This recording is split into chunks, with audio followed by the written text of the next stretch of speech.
para hacer a mi paciente, ¿cierto? Cuando ustedes presentan las fichas clínicas, muchas veces en la fase etiológica ustedes ponen instrucción de higiene oral, cepillo, pero no tienen un orden o no tienen una planificación de qué es lo que van a hacer. Por ejemplo, yo les pregunto, bueno, ok, usted dice que va a hacer todo eso. Cuénteme cómo lo va a hacer, en cuántas sesiones, qué va a hacer en la primera sesión, qué va a hacer en la segunda sesión, etc. Y por eso es importante que lo vean de esa manera, que lo vean como una planificación, ¿sí? Porque si ustedes ponen un listado de cosas, finalmente el listado de cosas se les va a repetir en todos los casos clínicos. Muchas veces pasan que copian y pegan y ponen cosas de un paciente en otro. Y cuando uno en verdad les pregunta qué es lo que tienen para hacer con ese paciente, ahí quedan en shock, porque no lo analizaron de esa manera como un plan para ese paciente, ¿ya? Cada paciente es un ser individual, es un ente individual y por lo tanto hay que tratarlo de esa manera, ¿ya? Por eso se habla ahí que hay una secuencia lógica de acciones para recuperar la salud periodontal y oral del paciente. Y es el resultado de una reflexión basada en la evidencia, ¿cierto? Porque todo lo que nosotros hacemos lo vamos a basar en la evidencia científica, en los estudios longitudinales, etc. Pero también en las características de nuestro paciente, ¿ya? Y de ahí la importancia de que podamos hacer una ficha clínica completa, que integre todo lo que necesite. Y si por ejemplo mi paciente tiene diabetes, yo le tendría que solicitar algún examen. Sí. ¿Qué? Una hemoglobina glicosilada, ¿no es cierto? ¿Y en qué momento yo le hago la solicitud de ese examen? En la primera sesión, ¿cierto? Para que yo cuando ya planifique mi tratamiento, yo ya lo haga con base en toda la información integral que tiene mi paciente, ¿sí? Entonces, cuando vayan a hacer la presentación, no se les ocurra que le van a pedir la hemoglobina glicosilada en la fase sistémica, porque ahí ya no sirve de nada la hemoglobina glicosilada, ¿ya? Si no la pusieron o no la solicitaron cuando están haciendo la anamnesis, ya en la fase sistémica no tiene mucho sentido. Hola. Entonces, hablando de la terapia periodontal, ¿cierto? Los estudios indican que el tratamiento periodontal tiene un objetivo y es este: mantener los dientes en boca funcionando durante toda la vida del individuo, ¿cierto? Ese básicamente es el objetivo general del tratamiento periodontal, ¿ya? Obviamente de los pacientes que tienen algún tipo de enfermedad periodontal, ¿ya? Metas del tratamiento. Primero, controlar la infección y detener la pérdida de inserción. Estamos claros que un paciente que tiene periodontitis está bajo una enfermedad crónica, una enfermedad no reversible, ¿cierto? Y cuyos daños ya se van a mantener para toda la vida del paciente. Pero entonces, ¿qué es lo que nosotros queremos hacer? Que se detenga esa infección, ¿cierto? Que ya no haya un proceso de infección activo en donde hay citoquinas proinflamatorias circulando constantemente, el sistema inmune actuando y una pérdida de inserción progresiva, sino que podamos detener eso y que ya donde quedó la pérdida de inserción se mantenga ahí, que gane inserción pero que no pierda más inserción, ¿ya? Reducir o resolver la inflamación gingival, alcanzar un porcentaje de sangrado al sondaje menos del 10%, reducir la profundidad del sondaje. ¿Por qué es importante que yo reduzca la profundidad del sondaje en un paciente que tiene periodontitis?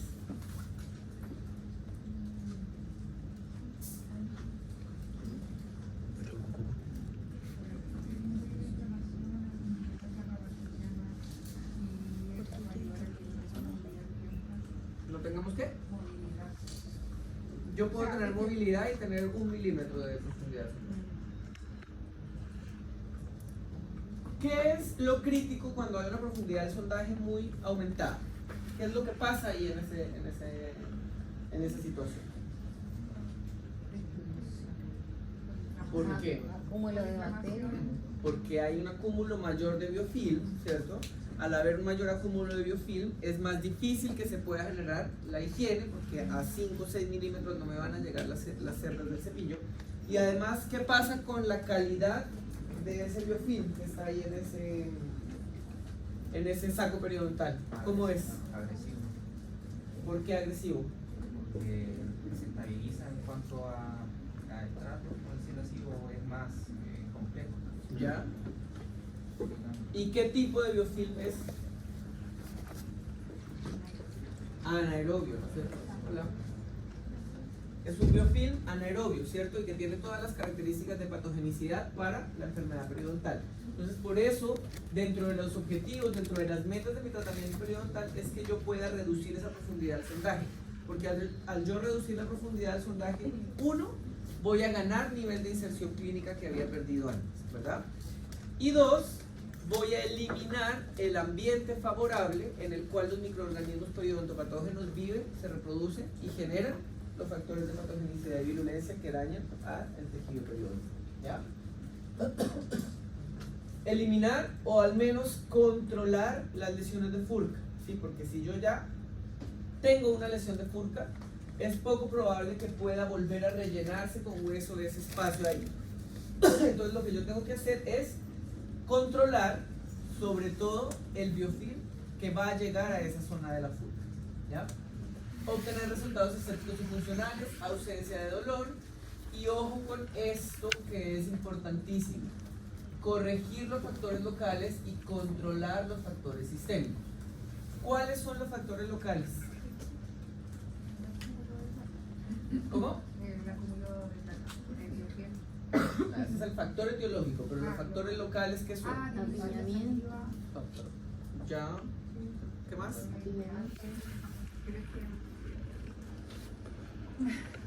¿Qué es un factor local para la enfermedad periodontal? O sea que contribuye a ¿Pero de qué manera? ¿Por qué? Un ejemplo de factor local, ¿cuál puede ser? ¿Cómo? Placa, no, la placa es el factor etiológico. Apiñamiento. ¿Cómo? Apiñamiento. Apiñamiento, ¿por qué el apiñamiento? Porque eso va a generar que se retenga biofilm en zona. Entonces, ¿qué son los factores locales? Los que me favorecen la retención de placa bacteriana. Esos son los factores locales. ¿Usted se iba ahí? ¿Se iba ahí? No, iba a estar por acá. Ah. ¿Cierto? Entonces tengo que corregir todos esos factores locales: restauraciones desajustadas, prótesis mal ajustadas, apiñamiento, si tengo contenciones de ortodoncia, ver qué voy a hacer con esas contenciones, etc. ¿Ya? ¿Y cuáles son los factores sistémicos? Diabetes y tabaquismo, ya, principalmente esos dos. ¿De qué manera yo puedo controlar esos factores sistémicos? ¿Yo como dentista puedo hacerlo? O sea, incentivar al paciente a que enseñar que se su cuidado. Factores sistémicos. O sea, la diabetes y el tabaquismo. podemos nosotros saber si el paciente efectivamente está controlándola con esos exámenes que mencionamos de las contingencias. Ya. Y de lo contrario, pedir, o sea, dar una interconsulta, derivarlo a un especialista para que lo solucione y nosotros podamos. Exacto, ¿cierto? Yo no me puedo controlar la diabetes a un paciente porque yo no soy médico, pero yo puedo saber si está o no controlada. ¿Cómo? Tomándole o mandándole tomar, perdón, una hemoglobina glicosilada o un hemoglucotest de repente durante el procedimiento. Y si no está controlado, tengo que derivarlo al médico. ¿Por qué? Porque si yo no controlo la diabetes, la periodontitis tampoco se va a poder controlar de forma adecuada, ¿ya? Porque son enfermedades que tienen bidireccionalidad, ¿ya? Y eso lo vamos a ver un poquito más adelante, cómo se interrelacionan, ¿ya? Y mejorar las condiciones para facilitar las medidas de higiene. Acordémonos que si yo no le enseño a mi paciente a cepillarse los dientes, si yo no le indico una buena técnica de cepillado, el uso de hilo dental, interproximales, etc., y hago solo mi terapia mecánica en la consulta, pero dejo a mi paciente tirado, no va a servir mi tratamiento, porque el 50% del trabajo lo tiene que hacer él en su casa, ¿ya? Ahora, ¿cuál es el mejor plan de tratamiento? ¿De qué depende, Julio? Del paciente, exactamente. Cada tratamiento es diferente, ¿ya? Yo, lo que le sirve a Julia puede que no le sirva a Javiera, ¿cierto? Como puede que sí, puede que funcione de la misma manera, ¿ya? Y por eso es que si bien hay una base de terapia periodontal, hay muchas alternativas que me pueden además acompañar esa terapia no quirúrgica y favorecer el mejor tratamiento para el paciente, ¿ya? Dice ahí, el paciente y el odontólogo deben desarrollar un tratamiento en el que ambos estén de acuerdo, ¿sí? Y eso es en general con todos los procedimientos. Yo le puedo ofrecer a mi paciente X cosa, pero si mi paciente no quiere, yo no lo puedo obligar a hacer, ¿ya? Y justamente por eso el paciente tiene que firmar un consentimiento informado, donde dice que me explicaron qué es lo que me van a hacer, por qué me lo van a hacer, cuáles son los riesgos asociados a ese procedimiento, etc. ¿Ya? Es muy importante que el odontólogo y el paciente mantengan un intercambio de información y retroalimentación constante, ¿cierto? Porque si, por ejemplo, yo le enseño a mi paciente a cepillarse los dientes y mi paciente después llega y me dice, no, doctor, ¿sabe qué? Es que no puedo hacer esa técnica, esa vibración que usted me dijo, esa forma de poner el cepillo no me funciona, tengo yo que ver la manera de cambiar esa técnica de cepillado o cambiar el tipo de cepillo que está usando para que tengamos un resultado óptimo, ¿ya? Porque si yo le enseño a cepillarse los dientes y lo dejo y después no le pregunto cómo va, él no me dice nada, no vamos a saber si está siendo efectiva o no la técnica de cepillado que yo le hice, ¿ya? Entonces, el plan de tratamiento lo tengo que empezar a analizar desde el momento en que yo hago la ficha clínica de mi paciente, ¿cierto? Porque con esa ficha clínica yo veo si mi paciente tiene enfermedades, tiene hábitos, se lava bien los dientes o no, etc. Y frente a eso yo empiezo a generar todas las acciones que van a ser parte del plan de tratamiento, ¿ya? Recordemos que la ficha se compone tanto de la anamnesis como de los exámenes complementarios, ¿verdad? Si mi paciente me relata que ya tuvo periodontitis, yo tengo que tener otra acción, ¿cierto? Tengo que tener otra variable presente frente a un paciente que me dice que nunca ha tenido periodontitis, ¿cierto? ¿Por qué? Porque hay factores diferentes entre uno y otro. Uno va a tener más susceptibilidad, uno ya sabe que se va a enfrentar, el otro puedo tomarlo más de cero, ¿cierto? Exámenes complementarios, ya fotografías y análisis de modelos que ustedes lo hacen en todos los pacientes, pero en periodoncia es importante este examen complementario, las radiografías. ¿Por qué? ¿Para qué me sirve a mí pedir una radiografía en periodoncia? Para ver la reabsorción ósea. Para ver principalmente el grado de reabsorción ósea, el tipo de reabsorción ósea, para ver factores locales también, ¿cierto? Porque yo en la radiografía puede que vea, no sé, en las valles, si es que hay una caries proximal, si es que hay una restauración que no tiene un buen ajuste marginal, etc. Perfiles microbiológicos, ¿eso qué será? ¿Lo han escuchado alguna vez? ¿No? ¿Seguros que no? ¿Se acuerdan el primer laboratorio de infectología? ¿O segundo? ¿Qué hicimos? Sacamos muestras ¿De dónde? de anestesia, Ah, cierto, metieron la sonda periodontal al surco y luego esa sonda periodontal le hicieron una siembra en el agar, ¿no se acuerdan? Ah, bueno. Eso también se puede hacer en un paciente real, ¿ya? Ahora, no se hace cotidianamente, no es común que uno a todos los pacientes llegue y le siembre el biofilm en una placa de agar. Pero ¿en qué casos se pueden hacer? Por ejemplo, pacientes que ya han sido sometidos a tratamiento y el tratamiento no resulta. Pacientes que tienen algún tipo de factor genético que me llegue a pensar que hay otro tipo de flora bacteriana ahí, ¿cierto? Entonces, son exámenes complementarios que me pueden a mí favorecer, uno, el diagnóstico, y dos, las acciones del plan de tratamiento, ¿ya? Porque si yo hago una siembra microbiológica, yo puedo saber, en el caso de que vaya a mandar un antibiótico, qué tipo de antibiótico es el efectivo para ese tipo de microorganismos que están atacando a mi paciente, ¿ya? Y exámenes médicos, ¿cuáles exámenes médicos pueden solicitar ustedes? Hemograma, Hemograma, perfil químico, ¿qué más? hemoglobina glicosilada. Hemoglobina glicosilada, perfiles hepáticos, perfiles de tiroides, etc. Nosotros podemos, la verdad, mandar la mayoría de los exámenes de laboratorio, ¿ya? Hay un par que están limitados al médico, ¿ya? Por ejemplo, exámenes de VIH, exámenes de enfermedades de transmisión sexual, son más limitados a un médico, ¿ya? Que a nosotros. Pero los exámenes de control general los podemos solicitar nosotros, ¿ya? ¿Y será importante que yo le solicite exámenes médicos a mi paciente? Sí, sobre todo si me dice que tiene diabetes, o que tiene hipotiroidismo, o que tiene, no sé, o tuvo, no sé, leucemia, etc. ¿Ya? Porque son antecedentes que a mí, de forma objetiva, me van a definir si mi paciente está o no controlado por su enfermedad y tomar acciones frente a ello. Porque no es lo mismo que mi paciente me diga, ah, no, sí, yo tengo diabetes, pero yo estoy súper bien controlado, me tomo los medicamentos, a que yo en un papel vea que efectivamente está controlado, ¿ya? Porque los pacientes no siempre dicen la verdad, ¿ya? Entonces nosotros tenemos que tener métodos objetivos que comprueben que lo que nuestro paciente nos dice es real, ¿ya? Y uno de esos ante una enfermedad sistémica es un examen de sangre, ¿ya? Entonces, como recomendación, si el día 1, cuando usted conoce a su paciente y le hace la anamnesis, él le dice que tiene X enfermedad o enfermedades, ese mismo día el paciente se va o con una receta donde usted le solicita los exámenes para ver que está controlado, o usted le solicita que le traiga los últimos exámenes de control médico, ¿ya? Porque si el paciente le dice, no, yo fui a control hace un mes, que le traiga sus exámenes de control.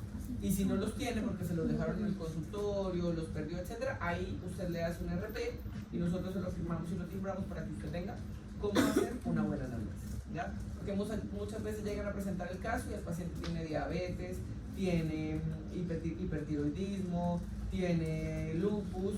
Ah, bueno, y los exámenes, ay no doctor, no se los pedí. Y ahí queda su anamnesis, queda una anamnesis incompleta, ¿ya? Finalmente, con todo el análisis que yo hago de esto, voy a llegar a mi diagnóstico, ¿cierto? Teniendo un análisis radiográfico, teniendo un examen clínico, teniendo un análisis de los exámenes médicos, voy a llegar a mi diagnóstico y con base en ese diagnóstico y las condiciones que tiene mi paciente, yo voy a formular mi plan de tratamiento. ¿Ya? Profe, Diga. si yo le pido exámenes complementarios, pero el paciente no se los quiere hacer o no ha podido con ellos, ¿qué pasa? ¿Lo puedo atender? ¿No lo puedo atender? Idealmente no, porque si usted le está pidiendo a un paciente un examen y no se lo hace, imagínese cuando tengan que venir a tratarse. La va a dejar tratada 800 veces, no va a seguir las indicaciones de la instrucción de higiene oral, etc. Entonces esos ya son indicios que le dicen a usted que ese es un paciente poco comprometido y que por ende, viéndolo desde un punto de vista académico, puede que a usted no le convenga mucho atender a ese paciente, ¿ya? Los pacientes tienen también aquí altas disciplinarias, se llaman, ¿ya? Y las altas disciplinarias son aquellos pacientes que vinieron, se atendieron y después no vinieron más, les cancelaron la cita más de 3 veces, no vinieron y no les avisaron, etcétera, ¿ya? Porque bueno, puede ser que venía para acá y no tuve una emergencia, ok, pero si esa emergencia se la repite todas las veces, ya es sospechoso. Bueno, entonces, pasos para iniciar el tratamiento. Primero van a recibir al paciente, hacen la ficha, analizan todos los exámenes, radiografías, exámenes médicos, periodontograma, odontograma, etcétera, dan un diagnóstico, presentan el caso clínico, ¿ya? Todos los pacientes, independiente que sean para periodoncia o no, tienen ustedes que presentar el caso clínico a un tutor. En esa presentación del caso clínico se va a validar lo que ustedes indicaron, lo que ustedes proponen, se modifican algunas cosas en caso de ser necesario y en conjunto con el tutor y con el paciente se llega al plan de tratamiento definitivo, que es lo que se le va a hacer al paciente, ¿ya? Luego de eso, hacen el presupuesto. Traten de hacer el presupuesto completo de todas las acciones para que el paciente cada vez que venga no tenga que estar yendo, subiendo, bajando, ¿ya? O por lo menos de lo que van a hacer por fases, ¿ya? Para que no tenga que estar a cada rato el paciente sube y baja, porque si no eso va a ser una pérdida de tiempo, ¿ya? Y finalmente, una vez usted dado el ok, ustedes comienzan a ejecutar el plan de tratamiento, ¿ya? Ojo con esto, situaciones clínicas relevantes, porque en esto también ustedes a veces se confunden y ponen ahí cosas que nada que ver. ¿Qué son las situaciones clínicas relevantes? Son las cosas que tiene mi paciente que me podrían afectar mi plan de tratamiento, ¿ya? Alteraciones oclusales, malos hábitos, incluso algún tipo de condición física, medicamentos que consuma, el perfil psicológico del paciente, etc. ¿Ya? Pero ojo, las situaciones clínicas relevantes no son los diagnósticos que tiene el paciente, ¿ya? Porque eso es el diagnóstico. Vale, diga. Eso es una situación clínica relevante, pero ojo con el bruxismo, porque el bruxismo también es un diagnóstico y no se diagnostica solo mirando al paciente, ¿ya? De hecho, el bruxismo es un diagnóstico de especialidad y lo tiene que diagnosticar un especialista en trastornos temporomandibular. Nosotros podemos tener signos que nos pueden dar un indicio de que el paciente bruxa, ¿ya? Algún tipo de alteración muscular, desgastes, que el paciente mismo diga que en la mañana, es muy cansado, etc. Pero eso se tiene que diagnosticar con otra serie de exámenes. Dígame. Una persona me ha dicho que una vez lo puse en el caso clínico, digamos, que se dijo que el bruxismo no se diagnostica. diagnosticado porque es un signo de otra enfermedad, como una enfermedad psicológica. Por eso le digo, lo tiene que diagnosticar otro especial. ¿Ya? Diga. ¿Cómo lo pondría entonces dentro de la... Múltiples facetas de desgaste o signos de trauma cruzal, etc. ¿Ya? Aunque ojo con el trauma cruzal que también es un diagnóstico. ¿Ya? Y luego de eso viene esta lámina que se llama diagnóstico integral. Y ahí en el diagnóstico integral ustedes tienen que poner todo esto. ¿Ya? No es solo poner caries y periodontitis. Tienen que poner todo esto. Enfermedades generales ponen un diagnóstico sistémico, principalmente ASA del paciente. ¿Ya? ASA 1, ASA 2, hasta ahí es lo que van a tener. Luego ponen el estado periodontal. Y aquí en el estado periodontal tienen que poner todo lo que vimos en las 3 clases anteriores. Si tiene gingivitis, si tiene periodontitis. Ignacio, si quiere afuera puede hablar más tranquilamente para que esté más cómodo. Si tiene gingivitis, si tiene periodontitis, si tiene alteraciones mucogingivales, si tiene trauma cruzal, si tiene lesiones endoperidontales, si tiene abscesos, si tiene un implante, también ponen la condición en la que está el implante, etc. ¿Ya? Aquí no solo basta con poner gingivitis inducida por biofilm o periodontitis estadio 3 generalizada grado C. Tienen que poner todo lo demás, ponen el fenotipo periodontal también, si el paciente tiene alguna lesión endoperiodontal también la tienen que poner ahí, etc. ¿Ya? Todo lo que sea relacionado con periodonto y que esté dentro de la clasificación que vimos las 3 clases anteriores, tiene que ir aquí en este apartado. ¿Ya? Y pueden poner varias líneas de eso. Luego, lesiones de caries, ahí van a poner si tiene o no la enfermedad de caries. Ya no es que tienen que poner lesión de caries en tanto del hospital. La caries, acuérdense que es una enfermedad, por lo tanto se diagnostica de esa manera. Si tiene alguna alteración de la articulación temporomandibular, si tiene alguna anomalía dentomaxilar y otras patologías que pueda tener el paciente. ¿Ya? No sé, tiene líquen plano, tiene serostomía, etc. ¿Ya? Eso también lo van a poner ahí. ¿Ya? Y una vez, bueno, aquí está lo que les mencioné, incluir en el diagnóstico todas las condiciones de la clasificación de la enfermedad periodontal del 2017. Condiciones bucogingivales, trauma, lesiones, abscesos, condiciones perimplantaria, etc. ¿Ya? Fenotipo periodontal. ¿Ya? Y una vez ya yo tengo mi diagnóstico, voy a pasar a mi plan de tratamiento. ¿Ya? Y bien sabemos que el plan de tratamiento se va haciendo por fases, ¿cierto? No es que yo llegue y en una sola sesión le haga todo lo que tengo que hacer. Yo tengo que hacerle las fases del plan de tratamiento. Bueno, estas fases del plan de tratamiento las vamos a complementar también con los pasos que habla o que se hicieron nuevos de acuerdo a la nueva clasificación de la enfermedad periodontal para el tratamiento de la periodontitis y el tratamiento integral del paciente, ya que se llaman STEPS. Bueno, y que les vamos a mandar un paper para que lo lean y lo complementen con esto que vamos a ver ahora, ¿ya? Pero esos steps son muy parecidos a lo que vamos a ver acá, ¿ya? La primera fase es una fase que no todos los pacientes van a tener, que es la fase de urgencia. Bueno, y esa fase solamente, por eso está ahí como sub, es la que vamos a tener cuando nos llegue un paciente por una urgencia. ¿Cuál puede ser una urgencia, por ejemplo, en periodoncia? Un absceso, perfecto. Otra, una pericoronaritis, un absceso pericoronario. Otra, ¿cómo? Una gingivitis necrotizante. Ya no existe ese diagnóstico, ¿ya? Gingivitis necrotizante o periodontitis necrotizante. Bueno, todo lo que esté relacionado con dolor es urgencia en odontología y se tiene que atender como urgencia, ¿ya? ¿De qué manera? Resolviendo esa parte aguda, resolviendo el dolor, y una vez ya esté resuelto eso, ahí pasamos al resto del plan de tratamiento, ¿ya? Por ejemplo, ya aquí me voy a salir de periodoncia, pero por ejemplo, ¿qué pasa si un paciente llega con una pulpitis? Hoy, irreversible. ¿Qué le hago en la fase de urgencia? ¿Le hago toda la endodoncia? No, un acceso. Le hago un acceso de urgencia, hago la trepanación y calmo el dolor, sello y luego sí continúo con mi tratamiento y la endodoncia la voy a hacer en el momento que corresponde hacer la endodoncia. ¿Sí? ¿Se entiende? ¿Ya? Ok. Luego viene la fase, su fase de urgencia, aquí está, abscesos, gingivitis necrotizante, periodontitis necrotizante, pulpitis, periodontitis apicales, abscesos odontogénicos, pericoronaritis, etc. ¿Ya? Todo lo que sea dolor en odontología se tiene que atender como urgencia. ¿Ya? Luego tengo la fase sistémica. ¿Ya? En la fase sistémica, ojo, la fase sistémica no es pedir un examen de sangre. La fase sistémica no es derivar al paciente. La fase sistémica son las acciones que yo, como dentista, voy a tomar para evitar que la condición sistémica que ya tiene mi paciente me afecte el tratamiento odontológico que yo voy a hacer, ¿ya? Entonces ahí yo tengo que tener en cuenta lo que hice en la anamnesis, ¿cierto? Y si mi paciente me dice que es hipertenso, ¿qué puedo hacer yo como dentista para evitar que esa hipertensión afecte el tratamiento que va a hacer? Tomarle la presión, ¿cierto? Entonces yo en mi fase sistémica declaro que yo cada vez que venga mi paciente le voy a tomar la presión, por ejemplo, ¿ya? O si tiene diabetes, le voy a tomar un hemoglucotest, ¿ya? Pero la fase sistémica yo no voy a indicar que le voy a pedir una hemoglobina glicosilada, porque ahí ya no me sirve la hemoglobina glicosilada. La hemoglobina glicosilada me sirve en el momento en que yo voy a hacer la anamnesis, voy a dar mi diagnóstico y voy a hacer mi plan de tratamiento, ¿ya? Fase etiológica.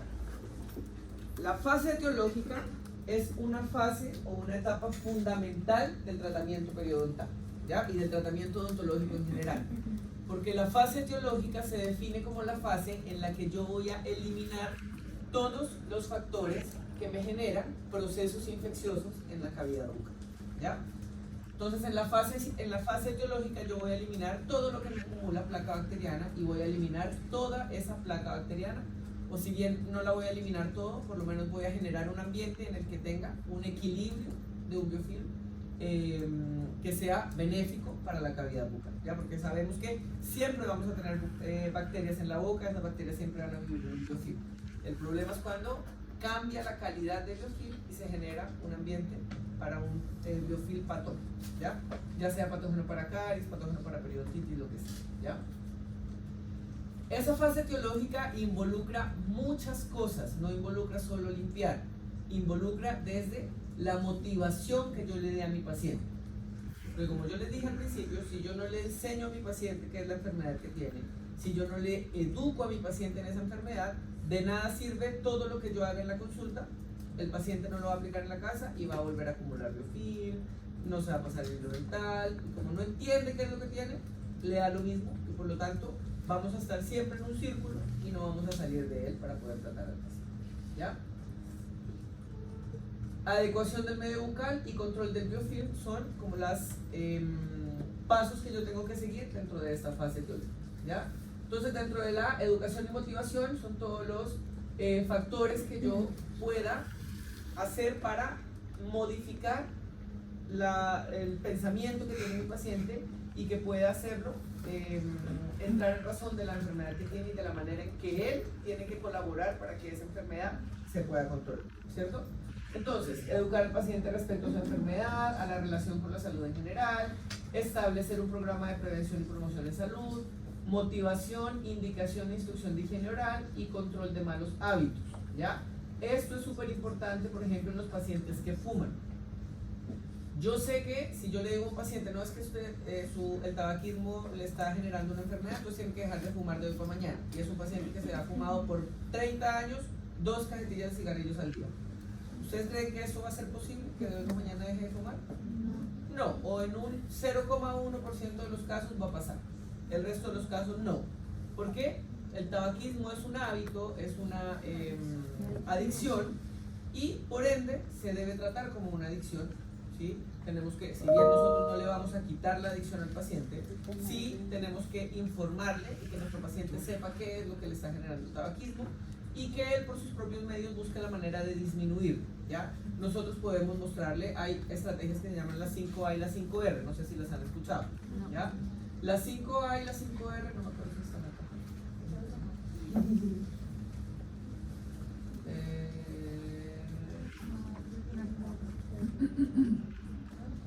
¿No están? Ya, bueno.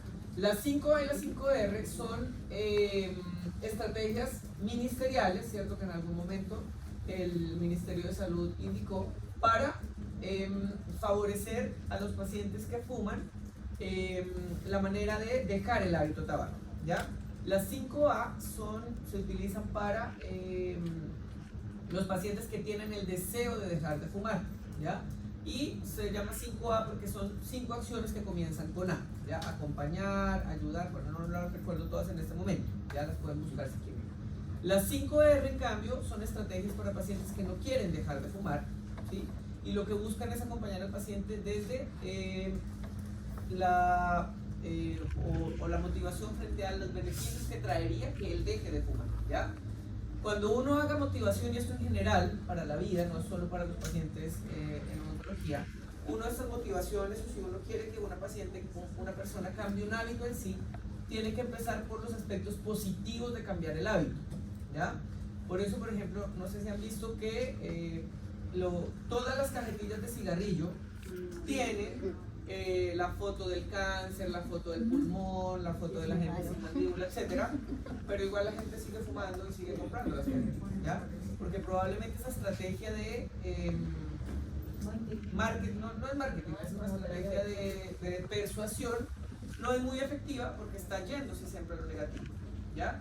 En cambio, si uno le habla de los beneficios de dejar de fumar, probablemente tenga una mejor aceptación, porque el ser humano en sí, la psiquis está más llevada a lo bueno que a lo malo, ¿sí? Entonces, si usted le habla a un paciente de beneficios, probablemente lo tome mejor que si le habla de cosas negativas, porque de ahí ya él se va a cerrar y no va a generar el mismo proceso, ¿ya? Entonces, tengan en cuenta eso a la hora de ustedes hacer la motivación a sus pacientes.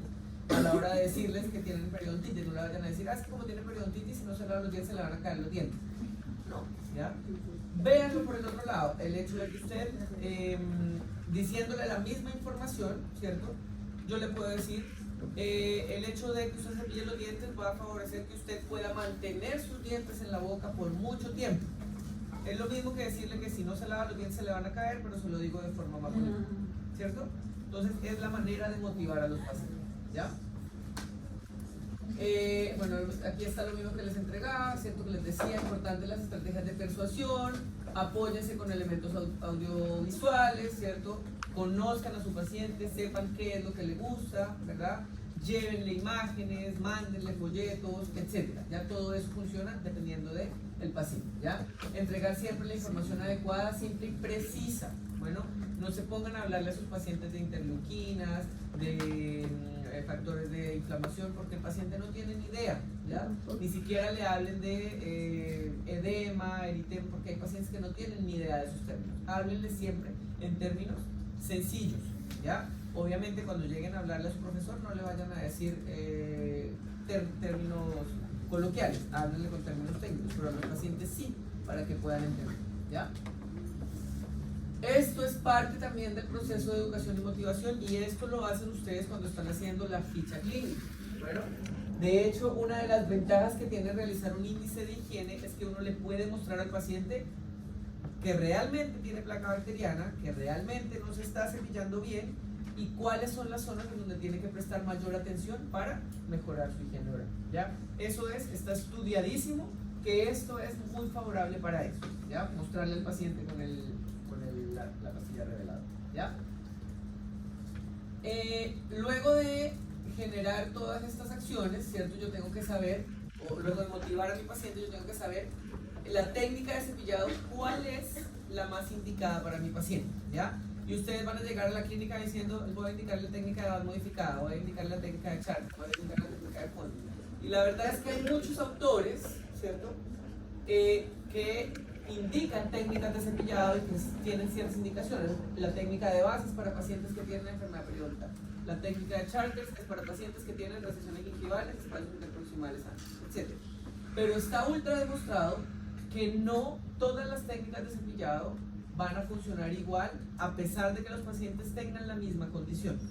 ¿Y eso es por qué? Porque hay que tener en cuenta también la motivación del paciente, hay que tener en cuenta las capacidades que tiene el paciente para adaptarse a una técnica, y por ende las técnicas de cepillado son adecuadas de acuerdo a cada paciente. ¿Ya? Yo no le puedo mandar a todos mis pacientes que tienen periodontitis base modificada, porque primero no es una técnica sencilla.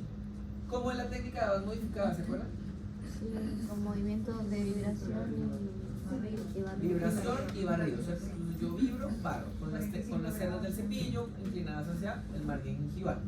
Pero no todo. Imagínense un paciente que se cepilla haciendo así, es un nada más, poniéndole así. Tiene que poner las cerdas del cepillo 45 grados hacia la encía, vibrar 2 milímetros con una fuerza de tanto, hacer un barrido. ¿Usted cree que el paciente va a lograr hacer eso? No. Les va a decir, sí, claro, doctor, me quedó clarísimo. Va a llegar a su casa y no va a saber qué hacer y va a volver a hacerlo, ¿ya? Entonces, partan con técnicas de cepillado sencillas. Lo que más funciona, y a mí personalmente más me funciona, es la técnica de barrido, ¿ya? La técnica de barrido es una técnica supremamente sencilla, no es la ideal efectivamente, pero sí es muy óptima para controlar el biofilm. Y una vez mi paciente ya tenga controlada su técnica de barrido, probablemente en un tiempo más yo pueda adicionarle la vibración y que haga vibración y barrido. Pero de entrada yo no le puedo poner o no le puedo pedir a un paciente que haga una base modificada perfecta si siempre se han cepillado los dientes de cualquier manera, ¿ya? ¿Qué es importante tener en cuenta a la hora de hacer una indicación de técnica de cepillado? Que el paciente entienda que debe limpiar todas las superficies de los dientes y que tenga un elemento o unos elementos adecuados para ese paciente, ¿ya? No todos los cepillos, son para todos los pacientes. Yo tengo que ver también a mi paciente y saber qué cepillo le voy a mandar, ¿ya? Tengo que tener en cuenta la condición económica del paciente, porque si yo le mando a un paciente un cepillo que vale 5.000 pesos, puede que el paciente diga, no, pero 5.000 pesos es muy caro en un cepillo, ¿ya? Cuando yo compro un cepillo que me vale 800 pesos. Entonces tengo que ver también todo eso, tengo que ver la motricidad que tiene mi paciente, ¿ya? Acuérdense que en la industria hay una infinidad de marcas, una infinidad de opciones para nuestros pacientes, ¿ya? Entonces no le vayan a mandar a todos los pacientes Curaprox, pero tampoco le vayan a mandar a todos los pacientes, no sé, cepillo marca GAL, ¿ya? Estos son los cepillos más comunes, los Curaprox, los PHB, los Colgate. Dentide es una marca española que tiene una gran cantidad de opciones, tiene de varios precios, son bastante buenos. Bueno, tiene la línea PHB, tiene la línea Vitis. Dentro de la línea Vitis hay una gran cantidad de Vitis, Vitis sencillas, Vitis ortodontic, Vitis perio, Vitis suave. Bueno, hay una cantidad ya que pueden también ustedes ver. Curaprox es también una marca buenísima, demasiado buena, pero es más cara, ¿ya? Entonces tienen que verlo también. Oral-B y Colgate son dentro de las opciones las más accesibles a los pacientes, justamente porque además son las marcas más comerciales, las que encuentran en todos lados y que ya llevan establecidas más tiempo, por ende tienen unos precios más accesibles, pero no así tienen las mismas características de los cepillos de Vitis o de Dentide o de Curaprox. Entonces ahí hay que ver, sí, barajar qué es mejor y bueno, llegar a un acuerdo finalmente con el paciente, ¿ya?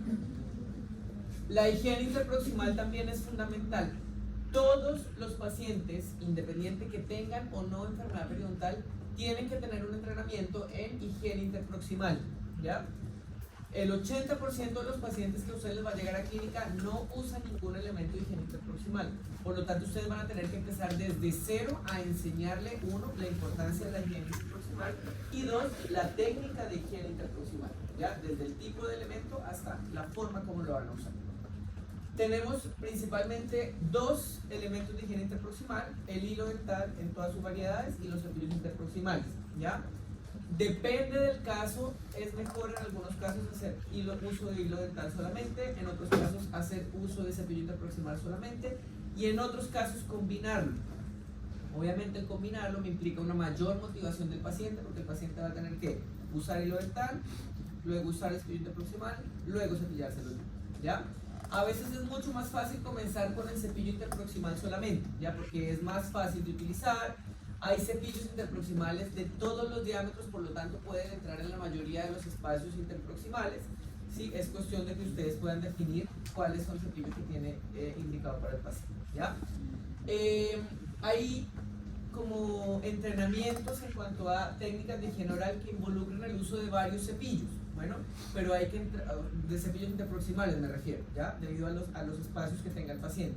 Pero ahí hay que entrar a valorar si vale la pena que yo a mi paciente le mande 3 tipos de cepillos interproximales y que él sepa que entre los centrales me tengo que pasar el rosado, entre los premolares el azul y entre los molares el amarillo, ¿ya? Entonces a veces es mejor irse por el más fino y enseñarle al paciente a adaptarlo en los espacios más grandes como ese fino me puede servir, ya que muchas veces sí. O máximo mandarle 2, ya, pero mandarle 3 no es efectivo realmente, ¿ya? Existen además varios tipos de hilo dental, ¿cierto? Existe el hilo, existe la cinta, existe con cera, existe sin cera, existe con enhebrador, existen estos dispositivos que son como, sí, no me acuerdo cómo se llama, pero que tienen como ya el hilo dental marcando, el paciente no tiene que entrarlo, ya, que son desechables, son más caros obviamente. Entonces ahí hay que entrar a negociar con el paciente cuál es el elemento higiénico proximal más óptimo. Dígame. Una pregunta, de los cepillos dentales, ¿cómo se lo plantea al paciente? ¿Cuál modalidad usted va a comprar? Sí, primero que todo hay que preguntarle cuál es el que él usa. Claro. ¿Ya? A partir de ahí yo tengo que ver, ¿cierto? Porque ya si él me dice, no, uso cualquiera, el más barato, ya, eso ya es un indicio para mí que me dice, ok, este paciente no está dispuesto a gastar mucho dinero. ¿Ya? Ahora, uno no puede tampoco hacerse prejuicios del paciente, ¿sí? Porque si el paciente está muy comprometido, él prefiere comprarse un buen cepillo dental y en vez de eso no ir a comer al mall el fin de semana, por ejemplo. ¿Ya? Depende de la motivación que tenga el paciente, ¿sí? Entonces uno le puede plantear las alternativas, ¿ya? Usted le puede plantear 3 en general, es lo que se recomienda. Yo le planteé este que tiene esta y esta, vale tanto, tal. Y que el paciente finalmente sea el que elija también, ¿ya? Uno le puede plantear 3 alternativas, ¿ya? Y con respecto al uso del cepillo interproximal o del hilo dental también, ¿ya?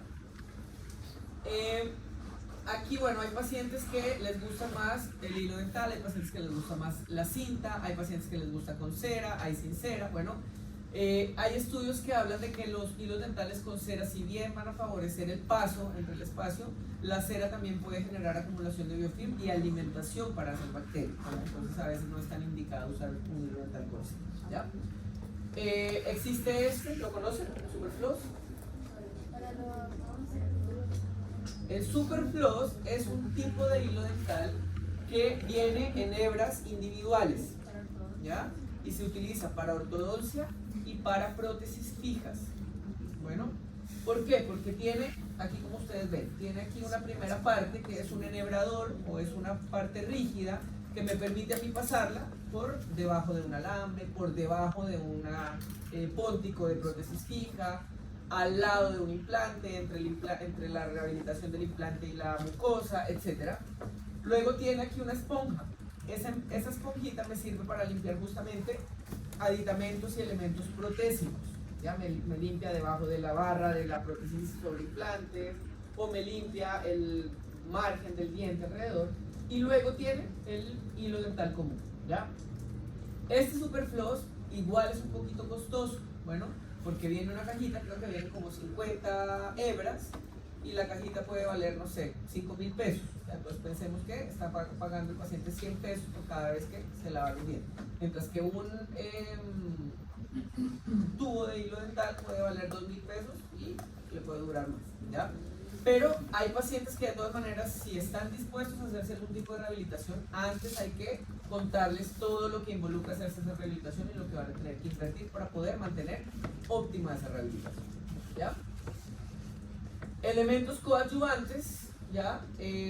Como los limpiadores de lengua, ¿cierto? Como el Waterpik. Bueno, este Waterpik, ¿lo han escuchado? ¿Lo han visto? Sí. Ya, es una máquina que tira agua a presión, al igual que la jeringa triple, ¿ya? Se usa bastante en pacientes que tienen rehabilitaciones fijas y rehabilitaciones con implantes. Bueno, porque a veces quedan, por ejemplo, entre la mucosa y la prótesis un espacio, y en ese espacio se acumula biofilm. Entonces el paciente con el Waterpik tira agua a presión y todo lo que hay ahí en ese espacio va a salir, ¿ya? Ahora hay que tenerle mucho cuidado porque el Waterpik igual me puede generar lesiones, ¿ya? Por la presión que se tiene, ¿ya? Y otro elemento que también se puede utilizar son los cepillos eléctricos, ¿ya? Los cepillos eléctricos, hay estudios que hablan de que son mejores que los cepillos manuales para la eliminación del biofilm, y eso está demostrado, y sí, es así. Un cepillo eléctrico es más efectivo en la eliminación del biofilm, pero los estudios también hablan de que si un paciente usa un cepillo manual y controla bien la placa bacteriana, no es necesario cambiarlo a un cepillo eléctrico, ¿ya? Y además, los cepillos eléctricos tienen mayores asociaciones con trauma en la encía y por lo tanto me pueden generar recesiones gingivales, me pueden generar úlceras, porque hacen un movimiento circular fuerte y me puede lesionar la encía, ¿ya? La otra opción son los cepillos ultrasónicos, ¿ya? Que los cepillos ultrasónicos no giran, sino que vibran. Bueno, entonces también ayudan y son menos lesivos con la encía, ¿ya? Este es el Waterpik. Bueno, es todo un aparataje, ¿ya? Y estos son los cepillos ultrasónicos. Bueno, los cepillos ultrasónicos que vibran en vez de girar, ¿ya? Los cepillos eléctricos hacen este movimiento. Los ultrasónicos hacen un movimiento vibratorio, ¿ya? Doctor, pero sí, está comprobado de que genera daño los Sí. cepillos. Está comprobado, comprobadísimo, ¿ya? Uno lo ocupa y le va a generar daño. O sea, no de un día para otro, No. ¿ya? Pero es daño acumulado porque es un trauma constante, ¿ya? Porque la fuerza que se hace o que hace el cepillo eléctrico es mucho mayor que la fuerza que uno puede hacer haciendo una técnica de cepillado manual, ¿ya?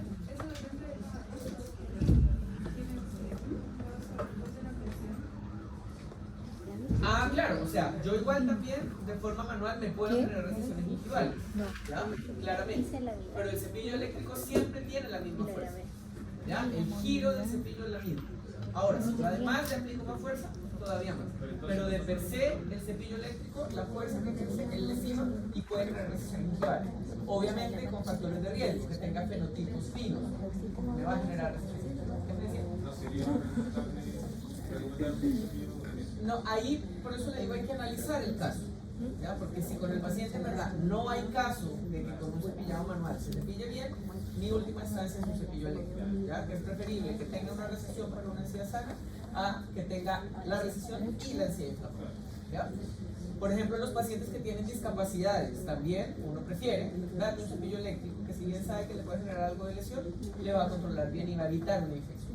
¿Sí? Entonces, por eso es lo que les digo, no todos los pacientes son iguales y los tratamientos, a pesar de que cuando ustedes los plasmen en el PPT parecen iguales, no son recetas de cocina y no les sirven a todos para lo mismo, ¿ya? Coadyuvantes, pastas dentales, existen en el mercado infinidad de marcas, de tipos, la que blanquea, la que es para sensibilidad, la que desinflama la encía, la que, etc. ¿Qué es lo importante en una pasta dental? Lo único, el flúor. Es lo único importante en una pasta dental. Porque está demostradísimo que yo puedo cepillarme sin pasta dental y mantener un estado de salud. Solo que obviamente tengo menos flúor y por lo tanto más riesgo de desmineralización, ¿ya? Entonces las pastas dentales, los enjuagues bucales son coadyuvantes, ¿ya? No todos los pacientes se les necesita mandar un enjuague bucal, ¿ya?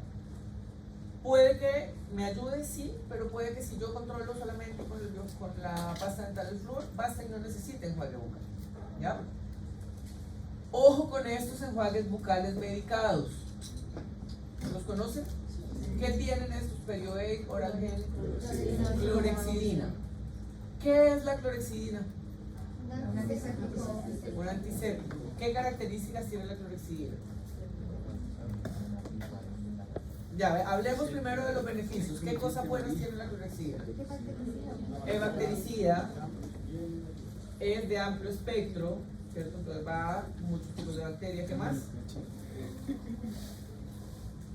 Hay una característica que es la favorita de todos los que mandan clorexidina y que por eso están bien evaluada y por eso la mandan tanto. Y es la sustantividad. ¿Se acuerdan lo que es la sustantividad? La capacidad de evitar que las bacterias se peguen al piel. No.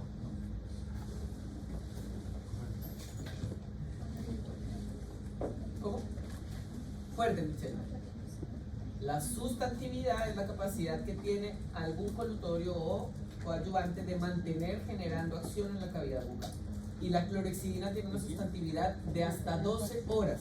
¿Ya? Es decir, yo me enjuago a las 8 de la mañana y a las 6 de la tarde todavía tengo efecto antimicrobiano en mi cavidad bucal. ¿Ya? Por eso la clorexidina se manda cada 12 horas, mañana y noche. ¿Ya?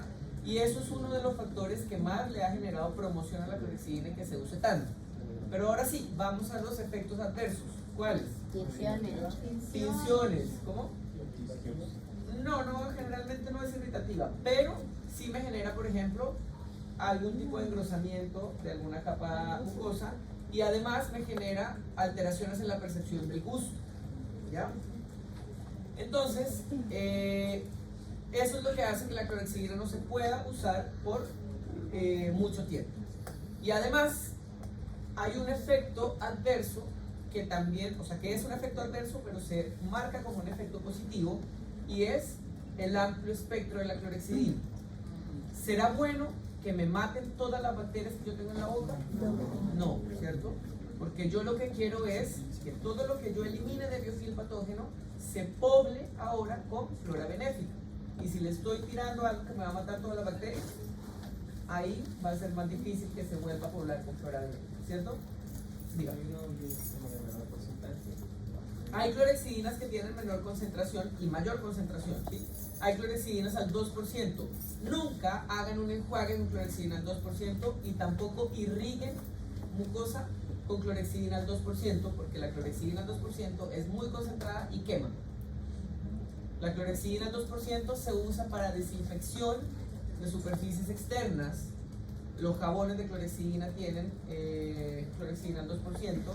Y también de repente lo ocupan los endodoncistas para lo mismo que ocupan el hipoclorito. Entonces imagínense la concentración que va a tener la clorhexidina al 2%, ¿ya? Ahora, no es tanto como el hipoclorito, pero tiene una concentración importante. Entonces, la clorhexidina que usamos para irrigar mucosa o para enjuague es o al 0,12%, una concentración baja, o al 0,05%, que es la clorhexidina que me habla Juan José, de mantenimiento, ¿ya? Ahora, esa clorhexidina de mantenimiento igual también tiene alta sustantividad, igual también tiene amplio espectro, igual me va a matar también flora benéfica, ¿ya?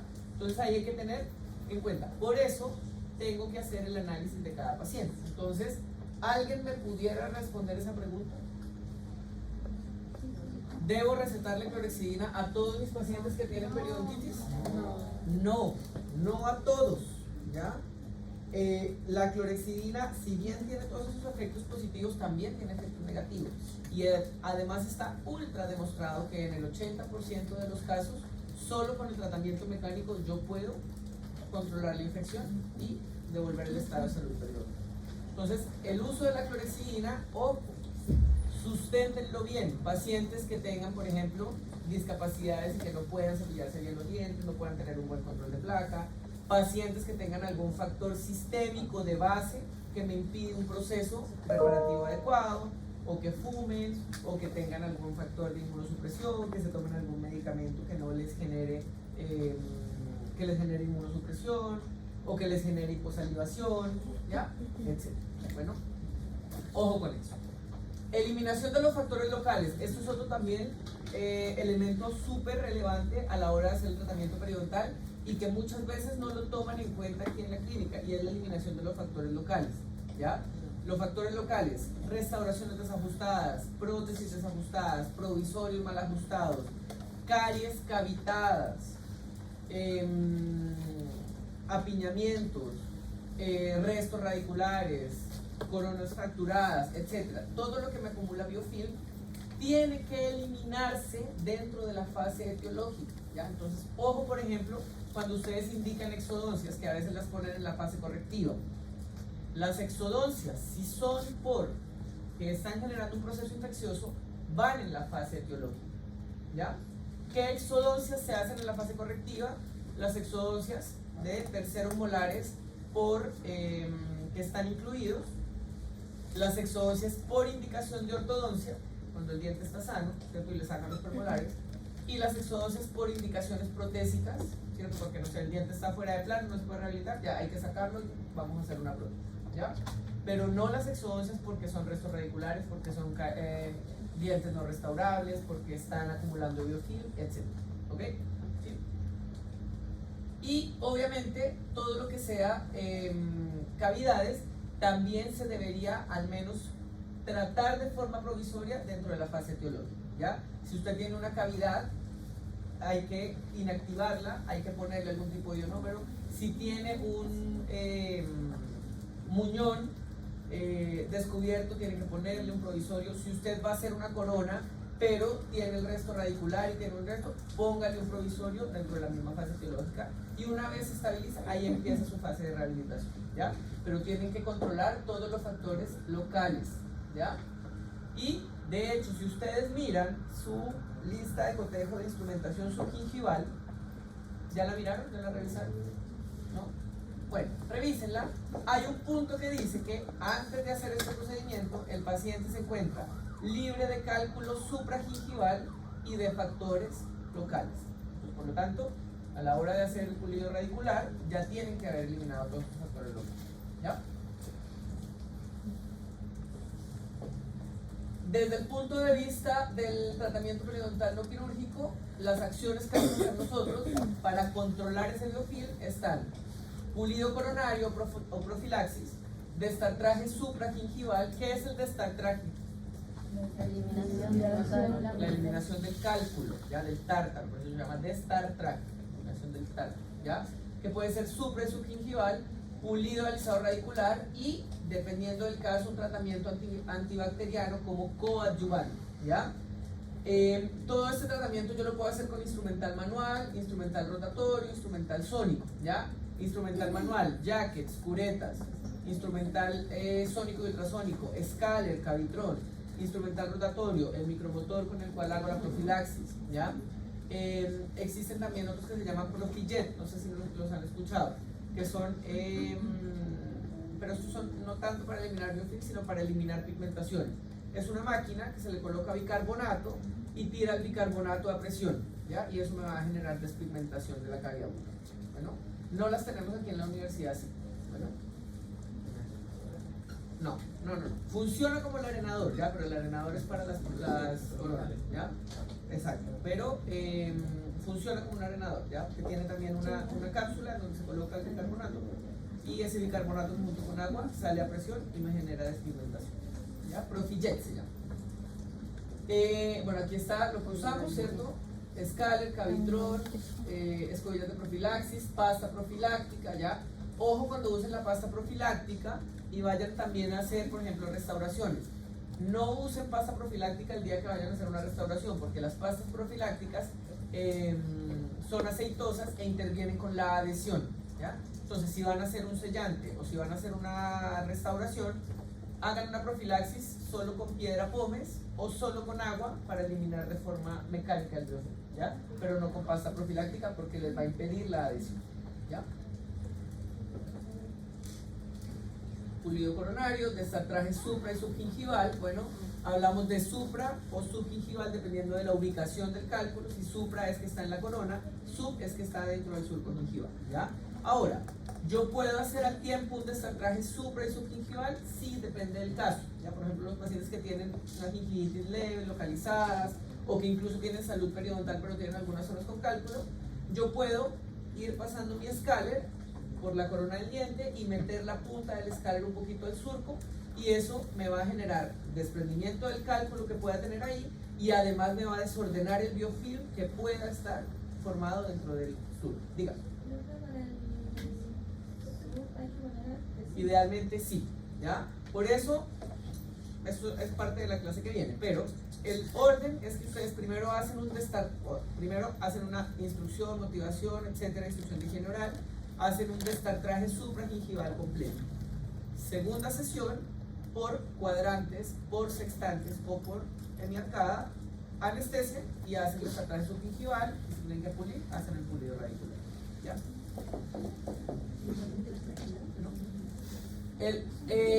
El destartraje con instrumental ultrasónico o sónico siempre va acompañado de agua. ¿Por qué? Uno, porque se sobrecalienta la vibración y puede generar un daño pulpar. Dos, ¿qué más puede hacer el agua? Me va generando barrido, ¿cierto? De todo el cálculo y toda la placa que yo voy sacando. Y tres, hay estudios también que hablan de que el burbujeo que se genera aquí me genera una acción que se llama cavitación y que rompe la pared bacteriana y por lo tanto también me va a generar una acción bactericida, ¿ya? Entonces también es favorable. Bueno, con respecto al alisado radicular o pulido radicular, se hace con instrumental manual, ¿ya? Porque es el único que yo certeramente voy a generar un raspado de la superficie radicular. El objetivo de esto, también lo vamos a ver en la próxima clase más a profundidad, es que yo elimine todo el cálculo, el biofilm y el cemento que está infectado en la superficie radicular, para después generar una superficie limpia y lisa y que el epitelio de unión se vuelva a adherir a esa zona. Ya, ese es el objetivo. Yo puedo también hacer destartraje subgingival con una cureta. Ya, hay que diferenciar lo que es un destartraje de un pulido radicular. Ya, el destartraje es que yo saque el cálculo solamente. El pulido me implica que yo raspo la raíz para dejarla lisa. Pulidos radiculares solo se hacen en presencia de sacos periodontales, 4 milímetros en adelante, ¿ya? Porque si se hace en menos, yo puedo generar más daño que beneficio, porque la encía se va a sentir afectada y voy a generar una pérdida de inserción, ¿ya? Entonces puedo generar recesión en gingiva. Bueno, digan. Sí, primero elimino la inflamación, ¿ya? Cuando hay pseudosacos, ¿cierto? Que es que la encía crece hacia coronal, la mayoría de las veces también requiere tratamiento quirúrgico, ¿ya? Eliminar el exceso de encía por medio de cirugía.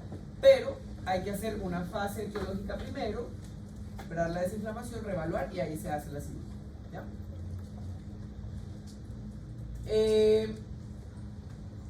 Aquí está, bueno, histológicamente, ¿qué es lo que pasa? ¿Cierto? El movimiento de pulido radicular, bueno, como ya lo vieron ustedes en clínica, en el práctico del modelo, es en una sola dirección, ¿cierto? No lo hago para arriba y para abajo porque va a generar concavidades en la superficie radicular. Y se hace con curetas Gracie, ¿cierto? Que son las que van a tener especificidad por el sitio y que van a tener el filo solo por un lado, ¿ya? Porque si yo tengo filo acá y acá, voy a raspar acá, pero también voy a raspar acá todo este epitelio y voy a generar daño, ¿ya? Entonces hay que tener ojo con eso. Los jackets que tienen filo por ambos lados solo se utilizan en supragingival, ¿ya? Nunca meto un jacket dentro del sur. La cureta sí la puedo meter dentro del sur, ¿ya? Y los tratamientos antimicrobianos son tratamientos coadyuvantes, no se mandan en todos los casos. Bueno, existen diferentes alternativas de tratamientos antimicrobianos coadyuvantes. Uno, la clorexidina, es un tratamiento coadyuvante. Dos, los antibióticos sistémicos. Bueno, hay algunos casos en los que yo a mi paciente, además de hacerle todo el tratamiento no quirúrgico, le tengo que mandar un antibiótico para que me ayude a eliminar las bacterias porque tienen ciertas características de invasiones a los tejidos, ser más agresivas, etc. ¿Ya? Y en algún momento existieron algunos dispositivos que tenían clorexidina, ¿cierto? Que eran así unas banditas que se metían dentro del saco periodontal e iban liberando clorexidina, ¿ya? Pero no se usan mucho porque los estudios demuestran que no hay diferencia entre usarlos y no usarlos, ¿ya? Así que no se usan mucho. Bueno, pero existieron, se llamaban periochip. Bueno, al finalizar todas las acciones de la fase etiológica, se debe dar un tiempo para la reparación de los tejidos periodontales, ¿sí? ¿Por qué? ¿Cierto? Yo tengo que hacer todo mi tratamiento, eliminar todo el biofilm, eliminar todos los vectores locales, pero el cuerpo tiene que recuperarse, ¿ya? Y tiene que haber un proceso de reparación. Ojo con este término. Bueno, el periodonto después del tratamiento no quirúrgico repara, no regenera, ¿ya? ¿Por qué? ¿Cuál es la diferencia entre reparación y regeneración? ¿Alguien sabe? Vuelve a tener como, por ejemplo, el epitelio está basado, tiene las mismas características que el principio. Correcto. Cuando yo hablo de regeneración estoy hablando de que se me está recuperando con los mismos tejidos que tenía al principio. Pero aquí no va a pasar eso porque no se va a recuperar el hueso se va a quedar perdido. Vamos a cicatrizar a expensas de una reparación del epitelio de unión, ¿ya? Esa reparación se llama unión epitelial larga o epitelio de unión larga, ¿ya? Y se llama así, ¿por qué? Porque todo el tejido que se perdió, toda la inserción que yo perdí, se va a rellenar ahora con epitelio. Y antes, cuando en condiciones normales el epitelio de unión mide 1 milímetro, ahora puede medir 3, 4, 5 milímetros dependiendo de cuánta inserción yo gane, ¿ya? Y esa es la forma de reparación, porque no hay cicatrización con tejidos originales, sino solo con epitelio de unión, ¿ya? Una vez pasa este tiempo, yo tengo que hacer una reevaluación periodontal. ¿Al cuánto tiempo se hace la reevaluación periodontal? Depende, ¿ya? 21 días, ustedes lo van a escuchar mucho por ahí, es una respuesta incorrecta, ¿ya? Biológicamente. Y lo estamos instaurando, ¿ya? Porque la reevaluación a los 21 días es por una situación más administrativa de la universidad para que puedan avanzar, etcétera, pero biológicamente está muy mal meter una sonda periodontal a los 21 días, porque a los 20 días recién está madurando ese epitelio de unión larga. Y si yo meto una sonda con mucha presión, voy a romper eso que cae, ¿ya? Y por eso muchas veces a los 21 días, ay doctor, todavía tengo sacos periodontales. Obvio, porque no ha reparado el epitelio de unión larga, ¿ya? La bibliografía habla de que la reevaluación periodontal se debe hacer de 4 a 6 semanas posterior al tratamiento periodontal. Dígame.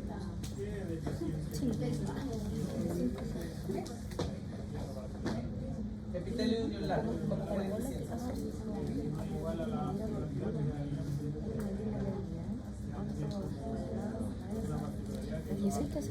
Es el mismo tipo de epitelio de unión, ¿ya? Lo que pasa es que antes yo tenía hueso, tenía el epitelio de unión que medía 1 milímetro. Ahora me va a medir 5 milímetros porque tiene que rellenar todo lo que se perdió de hueso, ¿ya? Entonces yo tengo que esperar a que madure bien, que todos esos epidermosomas se peguen bien en la superficie dental para que no rompan, ¿ya? Entonces ustedes mínimo van a esperar 1 mes antes de hacer la reevaluación periodontal, ¿ya? No quiere decir que ustedes no van a volver a ver a su paciente en 1 mes, no, porque ustedes tienen que irlo citando, haciendo controles de higiene regulares, van viendo cómo van, si pueden avanzar en algún tipo de provisorio o en alguna otra cosa lo van haciendo, si hay endodoncias que tienen que hacer dentro de la fase etiológica las van a ir haciendo, pero no van a volver a hacer un periodontograma hasta que no pasen mínimo 4 semanas, ¿ya? Porque si no van a romper todo el epitelio de unión que puedan haber, ¿ya? Una vez hacen esa reevaluación, la reevaluación consiste en hacer un nuevo examen visual y exploratorio, ¿ya? Radiografía no van a pedir ahí, solamente van a observar la encía, el color, la consistencia, el tamaño, la forma, etc. Y van a hacer el periodontograma, van a comparar el periodontograma inicial con el periodontograma final, van a ver si hubo mejoría entre uno y otro en cuanto al porcentaje de sangrado del sondaje, en cuanto a los niveles de inserción clínica, en cuanto a las profundidades del sondaje, etc. Y si está en condiciones para dar el alta, le van a dar el alta periodontal a ese paciente, ¿ya? Y ahí administrativamente van a ir con el periodoncista y le van a hacer que les llene la pauta de alta periodontal, se las firme y se las firme, ¿ya? Y que les suba por favor a la planilla el requisito de alta periodontal. ¿Cuánto tiene que disminuir para que le den el alta? Tiene que haber, lo ideal es que haya sangrado del sondaje de menos del 10%, ninguna profundidad del sondaje de más de 3 milímetros y que haya ganado niveles de inserción. Ahora, existen casos en que si su paciente tenía saco periodontal de 7 milímetros y tiene 4 ahora y no tiene signos inflamatorios, igual acuérdense que es coincide con salud periodontal y por lo tanto también se puede dar el alta periodontal. Entonces depende de cada paciente, ¿ya? Y una vez se da el alta periodontal, continúan ahí con las rehabilitaciones, incrustaciones, coronas, ¿de acuerdo? ¿Preguntas? ¿Cómo se llama esta clase? ¿Dudas? Ahora no. Bueno, cualquier duda que les surja.